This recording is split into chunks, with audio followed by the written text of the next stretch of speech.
Assalamualaikum warahmatullahi wabarakatuh. Alhamdulillahi rabbil alamin. Wassalatu wassalamu ala sayyidil mursalin nabiyyina Muhammadin wa ala alihi wa ashabihi ajma'in wa man tabi'ahum bi ihsanin ila yaumiddin, amma ba'd. Bapak Ibu sekalian yang kami hormati, segala puji hanya milik Allah, zat yang telah memberikan karunia-Nya kepada kita. Salawat serta salam kita haturkan dan semoga tetap tercurah kepada Rasul junjungan beliau Nabi Muhammad sallallahu alaihi wasallam, kepada keluarga beliau, para sahabat dan siapapun di antara umatnya yang senantiasa mengikuti petunjuk dan sunnah-sunnahnya sampai hari kiamat kelak.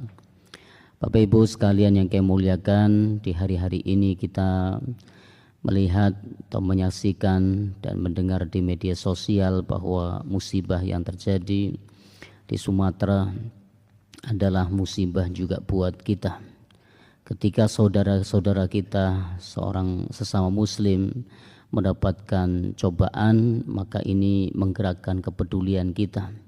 Doa terbaik kita untuk mereka, semoga yang meninggal Allah golongkan meninggal dalam keadaan syahid, dan semoga Allah berikan ketetapan, kekuatan iman, Islam dan sunnah Nabi SAW, serta Allah berikan kemudahan di dalam segala urusan-urusannya.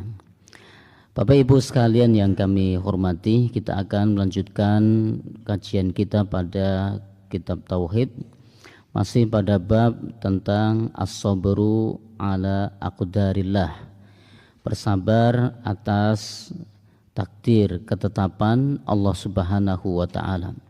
Pada pertemuan yang lalu kita telah pelajari bersama bahwa sabar itu ada 3 jenis.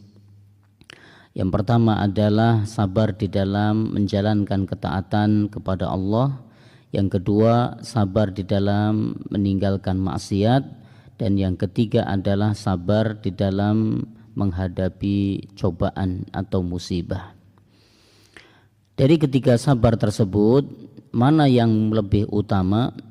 Kalau dilihat dari sisi jenis, maka sabar dalam menjalankan ketaatan dan menjauhkan atau meninggalkan maksiat ini lebih utama daripada sabar dalam menghadapi cobaan.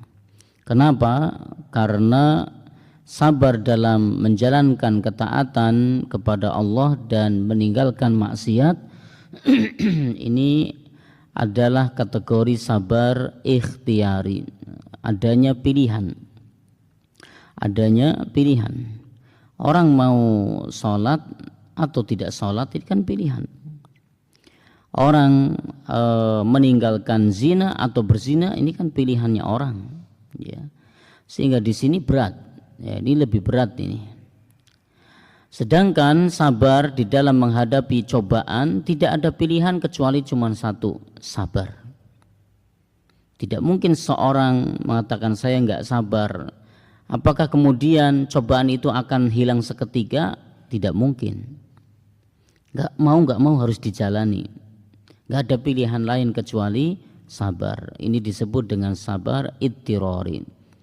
Ya, mau enggak mau harus dijalani.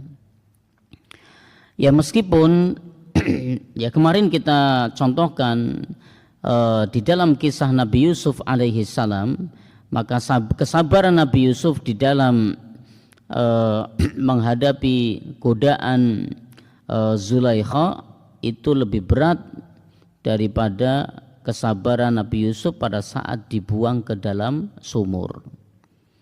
Ini penerapannya kalau dalam tadi dari sisi jenis. Meskipun terkadang seseorang berbeda kondisinya, karena kondisinya ada orang yang ketika menjalankan ketaatan kepada Allah mudah buat dia, dalam meninggalkan maksiat juga ringan buat dia. Tapi ketika dia menghadapi ketetapan Allah yang tidak menyenangkan baginya, berat sekali. Ya, maka ada orang-orang seperti ini yang berarti bagi orang tersebut kesabaran yang lebih berat, yang lebih utama buat dia adalah saat menghadapi cobaan. Ya, kemarin kita contohkan sebagaimana secara umum laki-laki lebih unggul daripada wanita, tapi ada wanita-wanita yang lebih hebat daripada lelaki. Baik Bapak Ibu sekalian, kita akan masuk poin berikutnya adalah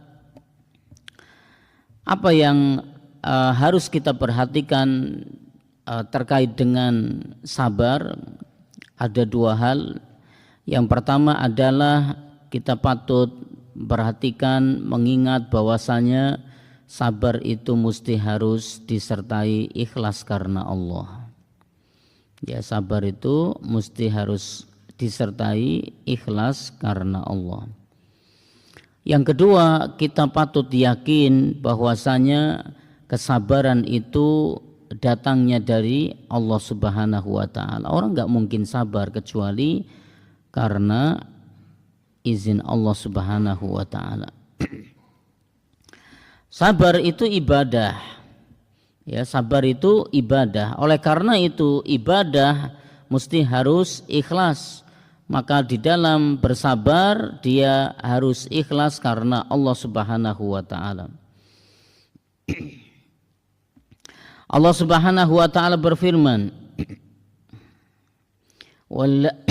"Walladzina sabaru ibtigha'a wajhi rabbihim wa aqamus salata wa anfaqu mimma razaqnahum sirran wa alaniyah wa yadra'una bil hasanati sayyi'ah ulaika lahum uqbad dar." Dan orang-orang yang sabar karena mencari keridhaan Rabb-nya, mendirikan salat, menginfakkan sebagian hartanya yang kami berikan pada mereka secara sembunyi atau secara terang-terangan, serta menolak kejahatan dengan kebaikan, orang-orang itulah yang akan mendapat tempat kesudahan yang baik. Di sini menunjukkan bahwasanya bersabar karena Allah Subhanahu wa taala. Artinya hendaknya sabar seseorang itu lillah, karena Allah. Baik itu sabar di dalam menjalankan ketaatan. Orang menjalankan ketaatan butuh sabar. Ya, laki-laki untuk sholat di masjid berjamaah butuh sabar. Ya, seorang wanita dengan banyaknya pekerjaan di rumah untuk bisa sholat tepat waktu juga butuh sabar. Di dalam mentaati suaminya juga butuh sabar. Maka ketaatan kepada Allah butuh kesabaran. Maka kesabaran dalam menjalankan ketaatan kepada Allah mesti harus lillah, karena Allah. Begitu pula seorang di dalam meninggalkan maksiat pun butuh sabar. Ya, orang ngerasani orang lain, ya, yang biasa ngerasani orang lain, faliyadzubillah, ini terkadang lisan atau lidah ini terasa kaku kalau belum ngerasani, terasa pahit kalau belum ngerasani, ternyata merasa ada yang kurang kalau belum ngerasani. Tapi harus sabar, harus bersabar, harus bersabar. Maka kesabaran ketika meninggalkan maksiat itu pun karena Allah, karena Allah. Seorang misalnya jatuh pada bisnis atau transaksi riba misalnya, untuk meninggalkannya butuh sabar. Maka kesabaran di dalam meninggalkan maksiat tersebut hendaknya kesabarannya karena Allah, bukan karena terpaksa, bukan karena desakan orang, bukan karena malu. Ya, sudah haji masuk mau bisnisnya seperti ini terus. Nah, terus kemudian dia tinggalkan karena mekewuh misalnya, atau malu karena sudah menyandang gelar haji, maka enggak boleh. Sabar itu mesti karena Allah Subhanahu wa taala. Jadi seorang laki-laki yang tegar, ya, seorang laki-laki tegar di dalam menghadapi ujian yang menimpanya bukan karena manusia, tapi karena Allah. Seorang wanita yang tegar dalam menghadapi ujian yang menimpa dirinya maka ketegarannya itu harus karena Allah. Nah, Bapak Ibu sekalian yang kami muliakan, ini jadi kesabaran itu adalah ibadah, maka ibadah harus dijalankan karena Allah Subhanahu wa taala semata. Yang kedua, ya, tidak mungkin orang itu bisa bersabar kecuali karena Allah. Kecuali Allah yang menjadikannya dia bersabar. Kalau Allah tidak menjadikan dia sabar, gak mungkin orang bisa bersabar. Gak mungkin orang itu bisa bersabar. Allah Subhanahu wa taala berfirman, "Wasbir wa ma sabruka illa billah. Ya wala tahzan alaihim wala taku fi dhaiqim mimma yamkurun." Bersabarlah wahai Muhammad, dan tiadalah kesabaranmu itu melainkan dengan pertolongan Allah. Dan janganlah engkau bersedih hati terhadap kekufuran mereka, dan janganlah kamu bersempit dada terhadap apa yang mereka tipu dayakan. Maka kita perlu mengetahui bahwasanya enggak mungkin kita bisa bersabar melangkahkan kaki ke tempat ya sholat, ya pagi-pagi ya bangun tidur, kemudian bergegas ya menuju ke masjid untuk sholat subuh. Kita bisa melakukan demikian karena Allah yang menjadikannya, Allah yang memudahkan kita. Kesabaran yang Allah berikan pada kita, ya sedang enak-enaknya tidur, ya kemudian Allah panggil hayya 'alas shalah, lalu kita ya singkirkan itu selimut, ya ketenangan, kenyamanan dalam tidur kita singkirkan, kita bergegas bangun untuk menuju panggilan Allah. Butuh sabar, dan kesabaran ini Allah yang kasih. Allah yang kasih. Tidak mungkin seseorang bisa bersabar di dalam mengumpulkan harta sehingga dia daftar haji, ya kecuali kesabaran itu Allah yang ngasih. Tidaklah seseorang bisa berhijrah dari pekerjaan, dari bisnis yang itu mengandung riba menuju bisnis yang halal kecuali kesabaran itu karena Allah. Meskipun seringkali mungkin penghasilannya tidak lebih banyak daripada bisnis sebelumnya yang itu ada ribanya, akan tetapi kesabaran itu karena Allah, Allah yang ngasih kesabaran tersebut. Jadi ya seseorang bisa sabar karena Allah yang memberi kemudahan dia bisa bersabar.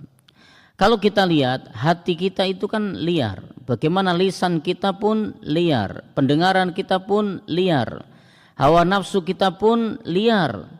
Tapi kita bisa menahan itu semua. Lisan kita tahan, ya mata kita tahan dari pandangan yang tidak baik, pendengaran kita tahan dari mendengarkan sesuatu yang baik, yang tidak baik. Hawa nafsu kita pun tahan dari sesuatu yang liar, keinginannya hal-hal yang buruk. Nah, kita mampu menahan itu semua. Siapa yang ngasih? Allah Subhanahu wa taala yang ngasih. Sehingga seorang mampu bersabar. Seorang lelaki bersabar ya atas istrinya yang perangai istrinya yang kurang baik, kesabaran suami ini Allah yang ngasih. Seorang istri mampu bersabar atas perangai yang buruk dari suaminya, ingat kesabaran itu Allah yang ngasih. Nah, maka kalau kita pahami bahwasanya kesabaran itu tidak akan datang kecuali Allah yang ngasih, pertama adalah kita tidak boleh ujub. Ketika seseorang itu mampu bersabar, enggak boleh ujub. Enggak boleh ujub. Yang kedua, hendaknya meminta kepada Allah agar mampu bersabar. Agar mampu bersabar. Oleh karena itu sabar itu bukan datang seketika. Sabar itu tidak bisa tiba-tiba kita bisa sabar. Enggak. Sabar itu harus diusahakan. Sabar itu ya harus diupayakan. Orang berusaha sabar, maka Allah akan kasih kesabaran. Nggak mungkin seseorang itu dengan berpangku tangan, diam, lalu tiba-tiba langsung otomatis Allah kasih kesabaran seketika. Nggak mungkin. Kesabaran itu mesti harus dicari. Sebagaimana rizki harus dicari. Sebagaimana hidayah harus dicari. Maka orang ya ingin mendapatkan kesabaran dari Allah, maka dia harus berusaha sabar. Maka Allah akan kasih kesabaran. Tanpa dia usaha untuk bersabar, Allah nggak akan ngasih kesabaran. Ya. Maka Nabi Shallallahu Alaihi Wasallam bersabda, "Waman yatasabbar, yusabbiruhullahu, wama u'tiya ahadun a'ta'an khairan wa awsa'a minas sabri." Kata Nabi Shallallahu Alaihi Wasallam, "Waman yatasabbar, barang siapa yang bersungguh-sungguh berusaha untuk bersabar, yusabbirullah, maka Allah akan beri kesabaran kepada dia. Wa ma u'tiya ahadun a'ta'an khairan, dan tidaklah seseorang diberi anugerah oleh Allah Ta'ala dengan pemberian yang lebih baik, wa awsa'a, dan lebih luas keutamaannya, minas sabri, daripada anugerah kesabaran." Jadi di sini Allah sudah menjanjikan, siapa yang sungguh-sungguh berusaha sabar, Allah akan kasih kesabaran. Bapak Ibu yang kami muliakan, menahan lisan untuk mengucapkan sesuatu yang buruk ini butuh kesabaran. Maka kita harus bersabar. Ketika lisan ini akan mengucapkan keburukan, kita ingat, harus sabar, kita tahan. Kalau kita sudah sungguh-sungguh berusaha untuk sabar, Allah akan kasih kemudahan kesabaran. Allah akan kasih kemudahan kita untuk bersabar. Seseorang, ya, tadi contohnya, misalnya seorang istri menghadapi perangai buruk suaminya misalnya, dia harus bersabar. Dengan sabar yang sungguh-sungguh. Maka ketika seorang istri dia berupaya untuk bersabar dengan sabar yang sungguh, Allah akan kasih kesabaran kepada dia. Allah akan kasih kesabaran kepada dia. Jadi sabar ini mesti harus diusahakan. Ya, mesti harus diusahakan. Walaupun mungkin pada awalnya berat, pada awalnya susah, pada awalnya antara ikhlas dengan tidak ikhlas, ya grundel, tapi ketika kesabaran itu kita pupuk terus-menerus, usahakan terus-menerus, yakin pasti Allah akan kasih kesabaran. Ini juga menunjukkan bahwasanya sabar itu tidak akan diraih kecuali atas taufik dari Allah Subhanahu wa taala. Dengan bersungguh-sungguh berusaha melatih, membiasakan diri ya dengan sifat tersebut, ya dengan sifat yang mulia tersebut, yaitu sifat sabar, maka pasti akan meraih kesabaran. Seseorang yang paling tahu atas kondisi dirinya, seandainya pada saat itu belum bisa bersabar, maka terus berusaha, minta kepada Allah, pasti Allah akan kasih kesabaran. Jadi jangan buru-buru mengatakan sabar ki ono batese, jangan. Ya itu saat itu kita belum bisa bersabar, tapi terus berusahalah, pasti Allah akan kasih kemudahan untuk bersabar. Ini dua hal yang mesti kita perhatikan di dalam masalah sabar, bahwasanya sabar itu adalah ibadah, maka ibadah harus dilaksanakan dengan ikhlas karena Allah. Yang kedua, kita patut yakin bahwa kesabaran itu hanya datang dari Allah. Oleh karena itu, pertama, ketika seseorang mampu bersabar, gak boleh ujub. Yang kedua, terus berusaha, karena siapa yang berusaha sabar dengan sungguh-sungguh, Allah akan kasih kesabaran untuknya. Kita perlu ingat bahwasanya sabar itu istimewa, keutamanya sangat besar. Allah berfirman, innama yuwaffas sabiruna ajrahum bighairi hisab. Sesungguhnya hanyalah orang-orang yang bersabar itulah yang akan memperoleh pahala tanpa batas. Bayangkan, pahalanya tanpa batas loh. Bukan sekedar 10 pahala kebaikan, 700 pahala kebaikan, tapi sabar itu pahalanya tanpa hitungan. Nah, Syekh Muhammad At-Tamimi rahimahullahu taala beliau menulis di dalam kitabnya beberapa dalil. Di antaranya yang pertama adalah Allah Subhanahu wa taala berfirman, "Ma asaba min musibatin illa biidznillah wa may yu'min billahi yahdi qalbah wallahu bikulli syai'in alim."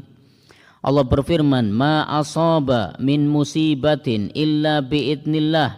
Tidaklah suatu musibah yang menimpa seseorang kecuali atas izin Allah. Wa may yu'min billah, barang siapa yang beriman kepada Allah, artinya beriman kepada takdir Allah Subhanahu wa taala, yahdi qalbah, niscaya Allah akan memberikan petunjuk kepadanya, petunjuk pada hatinya. Wallahu bikulli syai'in alim, dan Allah Maha mengetahui segala sesuatu. Di sini Allah menyebutkan ya, ma asaba min musibatin illa biidznillah. Tidaklah suatu musibah yang menimpa seseorang kecuali atas izin Allah. Kita perlu mengetahui bahwasanya izin Allah itu ada dua macam. Yang pertama adalah izin syar'i, yang kedua izin kauni. Izin syar'i dan izin kauni. Izin syar'i berkaitan dengan sesuatu yang dicinta oleh Allah Subhanahu wa taala. Ya, sesuatu yang dicinta oleh Allah. Itu izin syar'i. Sebagaimana firman Allah Subhanahu wa taala, "Qul ara'aitum ma anzalallahu lakum mir rizqin faja'altum minhu haraman wa halalan qul Allahu udina lakum am 'alallahi taftarun." Katakanlah, terangkanlah kepadaku tentang rizki yang diturunkan oleh Allah kepadamu, lalu kamu jadikan sebagiannya haram dan sebagiannya halal. Katakanlah, apakah Allah telah memberikan izin kepadamu tentang ini, atau kamu mengada-ada terhadap Allah Subhanahu wa taala? Jadi ketika Allah Subhanahu wa taala memberikan rizki kepadanya, lalu sebagian orang itu menjadikan sebagiannya halal, sebagiannya haram, ya dia rubah-rubah. Nah, rubah-rubah. Allah tidak menghendaki demikian. Allah tidak menginginkan demikian. Allah tidak menginginkan demikian. Allah tidak membolehkan seseorang itu merubah hukum yang tadinya halal jadi haram, yang tadinya haram jadi halal. Maka Allah mengatakan, apakah Allah telah memberikan izin kepadamu tentang ini? Artinya membolehkan ya apa yang kalian lakukan, atau kalian hanya mengada-ada terhadap Allah Subhanahu wa taala. Ini contoh izin Allah yang sifatnya syar'i, sesuatu yang Allah cinta. Sedangkan izin kauni adalah boleh jadi apa yang Allah izinkan itu baik, boleh jadi apa yang Allah izinkan itu buruk. Ya, ini izin kauni. Contoh yang paling mudah adalah penciptaan iblis.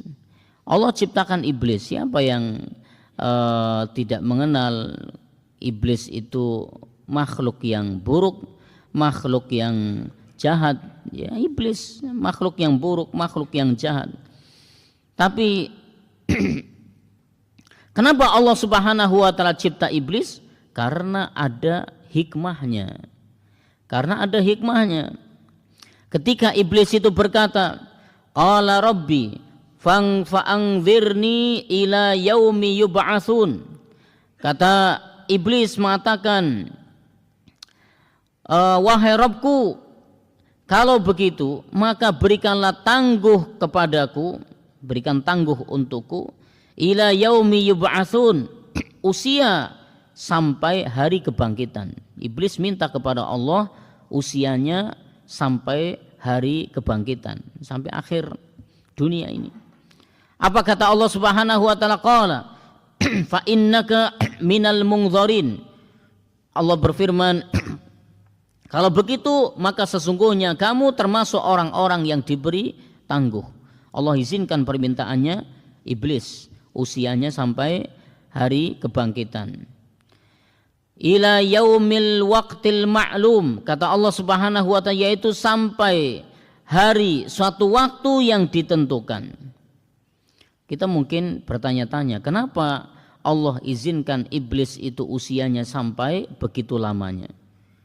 Apa tujuannya? Padahal iblis minta diberi tangguh, tidak ada tujuan lain kecuali iblis minta izin kepada Allah untuk menggoda anak cucu Adam. Ini tujuannya iblis. Minta usianya sampai ditangguhkan, tidak lain karena iblis minta izin kepada Allah untuk menggoda anak cucu Adam, menggoda kita semua ini. Maka iblis berkata, qala rabbi bima aghwaytani, wahai Rabbku, karena sebab engkau telah memutuskan aku sesat, la uzayyina lahum, sungguh pasti aku akan menjadikan mereka memandang baik pada maksiat. Maksiat akan nampak indah, keburukan akan nampak baik di hadapan manusia. Iblis akan menjadikan itu. Fil ardi, yaitu di muka bumi ini, manusia akan dijadikan demikian. Wala uhwiyannahum ajma'in, dan pasti aku akan menyesatkan mereka semuanya. Berarti target iblis ini semuanya nih, tidak pandang bulu. Ya, laki-laki, wanita, ya, dewasa atau lanjut usia, semuanya akan menjadi sasarannya iblis. Iblis akan menggoda, akan membuat bagaimana orang itu menjadi sesat. Itu iblis. Allah ciptakan iblis, Allah izinkan iblis usianya ditangguhkan sampai hari kebangkitan. Iblis diizinkan oleh Allah untuk menggoda manusia, ya, menggoda manusia. Kenapa Allah Subhanahu wa taala izinkan iblis? Karena ya ada suatu hikmah di balik itu. Allah ingin mengetahui siapa yang benar imannya dan siapa yang mung etok-etok imannya. Siapa yang sungguh-sungguh iman dan siapa yang tidak sungguh-sungguh imannya. Ini untuk diketahui. Ini sama juga di dalam kisah zaman Nabi Sulaiman alaihissalam. Allah berfirman di surat Al-Baqarah di ayat yang ke-102. Di antara kalimat di dalam ayat tersebut Allah berfirman, wa ma hum bidharrina bihi min ahadin illa biidnillah. Mereka orang-orang Bani Israel, ya, mereka orang-orang Bani Israel tahu, ya, mereka orang-orang Bani Israel yang mempelajari ilmu sihir itu tidak bisa memberikan mudarat apapun dengan sihirnya illa biidnillah, kecuali atas izin Allah Subhanahu wa taala. Jadi mereka orang-orang Bani Israel mempelajari ilmu sihir, bahwasanya ilmu sihir mereka itu enggak bakalan berpengaruh kalau bukan karena izin Allah Subhanahu wa taala. Berarti siapa yang menjadikan pengaruh sihirnya itu kepada seorang yang dia sihir? Allah yang menjadikan. Nah, izin Allah di sini bukan berarti Allah menghalalkan mempelajari sihir dan mengamalkan sihir, tapi izin Allah di sini adalah izin kauni. Ya, izin kauni. Allah izinkan, namun ini sebagai ujian buat mereka. Ya, di sini ya bukan berarti Allah membolehkan sihir, tapi Allah izinkan itu terjadi karena banyak hikmah, di antaranya untuk menguji manusia dengan ilmu sihir itu. Kembali pada firman Allah Subhanahu wa taala di surat At-Taghabun, Allah berfirman, ma asaba min musibatin illa biidnillah. Tidaklah suatu musibah yang menimpa seseorang kecuali atas izin Allah Subhanahu wa taala. maka berarti musibah itu dari Allah. Bahkan musibah, petaka, cobaan yang menimpa suatu kaum, yang menimpa seseorang itu sudah tercatat di Lauhul Mahfuz 50.000 tahun sebelum Allah ciptakan langit dan bumi. Maka suatu hal yang patut kita yakini, apa yang terjadi di lingkungan kita, di masyarakat kita, atau di negara kita, gempa bumi yang terjadi, tanah longsor, ataupun banjir, itu semua adalah ketetapan Allah yang sudah Allah tetapkan 50.000 tahun sebelum diciptakannya langit dan bumi. Di mana Allah Subhanahu wa taala berfirman, "Ma asaba min musibatin fil ardi." Tidaklah suatu bencana pun yang menimpa di bumi ini, wala fi anfusikum, tidak pula yang menimpa dirimu sendiri, illa fi kitabin, kecuali terdapat di dalam kitab, di Lauhul Mahfuz, min qabli an nabra'aha, sebelum kami menciptakannya. Jadi sebelum Allah ciptakan langit dan bumi sudah Allah kasih ketetapan bahwa tanggal sekian, bulan sekian, jam sekian, menit sekian, detik sekian, di tempat ini akan terjadi musibah longsor, musibah banjir, bencana gempa bumi dan lain sebagainya. Sudah Allah tetapkan. Sudah Allah tetapkan. Inna dzalika 'alallahi yasir. Sesungguhnya yang demikian itu adalah mudah bagi Allah Subhanahu wa taala. Jadi musibah adalah datang dari Allah. Bahkan sudah ditetapkan jauh sebelumnya. Wa may yu'min billah, dan barang siapa yang beriman kepada Allah. Apa maksudnya iman di sini? Maksud daripada iman di sini adalah iman kepada ketetapan Allah. Iman kepada takdir Allah Subhanahu wa taala. Kita tahu bahwasanya tidak semua ketetapan Allah itu baik ya menurut manusia. Akan tetapi ada ketetapan Allah yang membuat manusia senang, ada ketetapan Allah yang membuat manusia sedih. Ya, di dalam rukun iman ada takdir baik, ada takdir buruk. Ketetapan Allah yang membuat manusia senang, ketetapan Allah yang membuat manusia sedih. Ya. Ketika ketetapan Allah yang sifatnya ketetapan yang tidak yang membuat orang itu sedih, siapa yang suka? Enggak ada yang suka. Bencana enggak ada yang suka. Musibah enggak ada yang suka, enggak ada yang ngarep-ngarep. Tapi ketika bencana itu terjadi, maka hendaknya kita bersabar. Ya, maka hendaknya kita bersabar. Allah ciptakan takdir yang buruk pasti ada hikmahnya. Contoh Bapak Ibu sekalian, ketika orang itu diberi sakit, lalu dia berobat ke dokter, ya tujuannya adalah supaya sembuh. Oleh dokter dikasih resepnya obat, mungkin lebih dari 1-2 macam. Banyak, ada 3, ada 4 macam. Semua obat itu enggak ada yang enak. Ya ketika diminum enggak ada yang enak. Tapi ya dibalik tidak enaknya rasa obat itu menjadi sebab Allah Subhanahu wa taala berikan kesembuhan pada dia.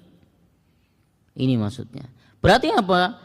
Ketetapan Allah yang membuat orang sedih memang tidak ada yang enak, enggak ada yang enak. Ketetapan Allah yang membuat sedih enggak ada yang enak.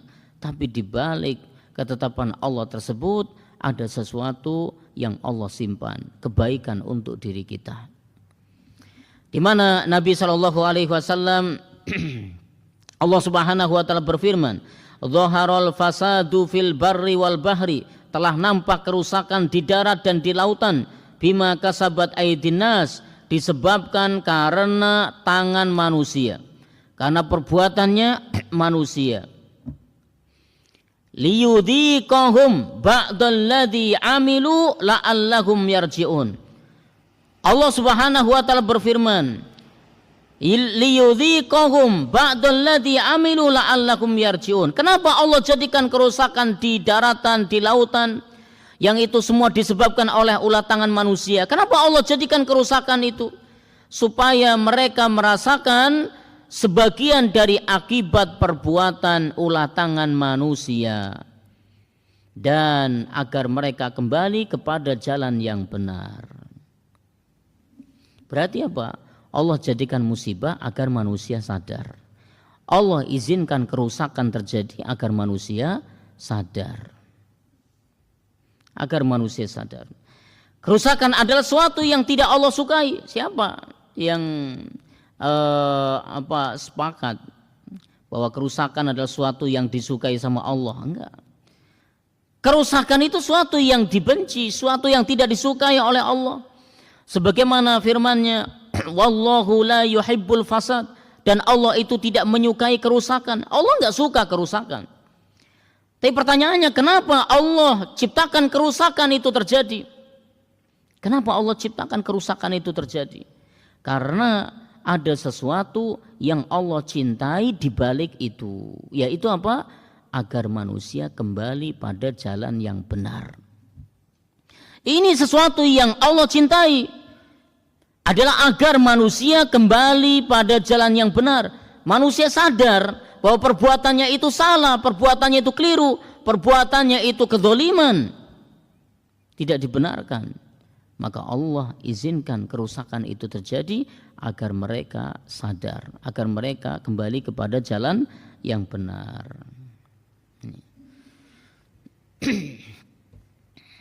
Kemudian Allah Subhanahu wa taala berfirman, "Wa may yu'min billah," dan barang siapa yang beriman kepada Allah, yaitu beriman kepada ketetapan takdir Allah yang buat manusia sedih. Apa kata Allah Subhanahu wa taala? Yahdi qalbah. Allah akan berikan petunjuk pada hatinya. Allah akan berikan petunjuk pada hatinya. Ini siapa yang dia beriman kepada takdir Allah Subhanahu wa taala, ketetapan Allah Subhanahu wa taala, niscaya Allah akan berikan petunjuk pada hatinya. Apa maksudnya ini? Barang siapa yang bersabar atas musibah, atas cobaan, maka Allah akan berikan petunjuk pada hatinya, menerima ketetapan tersebut, pasrah ya kepada Allah atas nasib yang menimpa dirinya, ketenangan akan didapat, husnudzon, berbaik sangka kepada Allah, pasti di balik musibah ini ada kebaikan untuk dia, untuk semuanya. Ini maksudnya. Allah berikan petunjuk pada hatinya ini.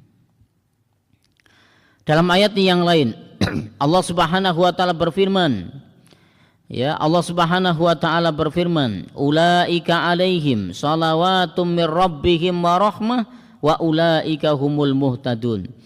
Orang-orang yang ketika diberikan ujian, diberi musibah oleh Allah, diberi cobaan oleh Allah, kemudian dia mengucapkan inna lillahi wa inna ilaihi raji'un, sesungguhnya kami adalah milik Allah dan kami semua akan kembali kepadanya. Maka kata Allah Subhanahu wa taala, ulaika alaihim shalawatum mir rabbihim wa rahmah. Mereka itulah orang-orang yang akan mendapatkan salawat, pujian dari Allah dan rahmat dari Allah. Wa ulaika humul muhtadun, dan mereka itu orang-orang yang mendapatkan petunjuk. Petunjuk apa? Petunjuk untuk meyakini bahwa ini adalah ketetapan dari Allah Subhanahu wa taala dan di balik ketetapan itu pasti baik. Petunjuk ketika dia mendapatkan ketetapan yang tidak menyenangkan untuk dirinya, dia mengucapkan inna lillahi wa inna ilaihi raji'un. Sesungguhnya kami ini hanya milik Allah dan kami semua akan kembali kepada Allah Subhanahu wa taala. Seseorang ketika hilang hartanya, la qadarullah, ketika seseorang itu bangkrut bisnisnya, la qadarullah, kemudian dia meyakini ini ketetapan dari Allah Subhanahu wa taala, pasti di balik ini ada kebaikan. Dia mengucapkan inna lillahi wa inna ilaihi raji'un. Sesungguhnya kami ini hanya milik Allah dan kami semua akan kembali kepada Allah. Ya Allahumma ajurni fi musibati wa akhlif li khairan minha. Ya Allah, berikan pahala dari atas musibahku ini, atas musibah yang menimpaku ini, dan berikan ganti dengan yang lebih baik. Ini kan petunjuk dari Allah. Orang ketika mendapatkan musibah mampu melakukan hal ini kan petunjuk dari Allah. Jadi kalau orang tidak bersabar, gimana? Mungkin ketika kehilangan hartanya, yang dia ucap pertama adalah dia ngabsen tuh daftar hadir Gembira Loko.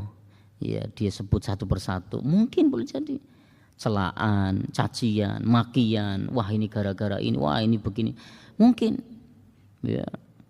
Tapi ketika dia bersabar, dia akan mengucapkan kalimat istirja. Innalillahi wa inna ilaihi raji'un. Dan dia bahkan berdoa kepada Allah agar mendapatkan pahala atas musibah yang menimpanya dan agar diberi ganti yang lebih baik. Ini firman Allah Subhanahu wa taala di dalam surat At-Taghabun, ya. Allah berfirman di dalam ayat ini,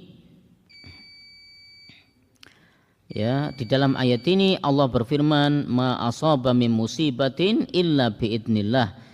Tiada suatu musibah yang menimpa seseorang kecuali atas izin Allah. Wa may yu'min billahi yahdi qalbah.